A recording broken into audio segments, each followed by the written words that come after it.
మజ్జిగ చారు. హాయ్, ఇవాళ మజ్జిగ చారు ఎలా చేసుకోవాలో చూద్దాము. దీనికోసం ఒక కప్పు థిక్ కర్డ్ తీసుకోండి.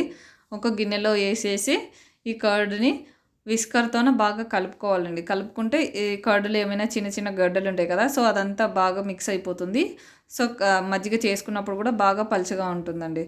1 గ్లాస్ కర్డ్కి వచ్చేసి 1.5 గ్లాస్ వాటర్ వేసుకోండి. 1.5 గ్లాస్ వాటర్ వేసుకొని మళ్ళీ ఒకసారి కలుపుకోండి. మజ్జిగ చారు వచ్చి మరీ పలుచగా ఉండకూడదండి, కొంచెం తిక్కుగా ఉండాలి. టేస్ట్ బాగుంటుంది, రైస్కి కూడా బాగా అతుక్కుంటుంది. ఇప్పుడు ఒక ఆనియన్ పొడుగా స్లైస్ కట్ చేసుకున్నది వేసేసుకొని కొంచెం కొత్తిమీర, కొంచెం సాల్ట్ వేసి ఒకసారి కలిపేసేయండి. మళ్ళీ ఒకసారి దీన్ని పక్కన పెట్టేసుకొని స్టవ్ మీద ఒక కడాయి కానీ లేదా గిన్నె కానీ పెట్టేసుకొని ఆయిల్ వేసేయండి. ఆయిల్ హీట్ ఎక్కిన తర్వాతకి జీలకర్ర, ఆవాలు, కరివేపాకు వేసుకోండి. ఇది బాగా ఫ్రై అయిన తర్వాతకి మిక్సీకి పట్టి పెట్టుకున్న పచ్చి మిరపకాయ పేస్ట్ని వేసేయండి. ఇది వచ్చేసి సిమ్లో మిక్స్ చేయండి. ఫాస్ట్గా పెడితే మిరపకాయలు మాడిపోతాయి.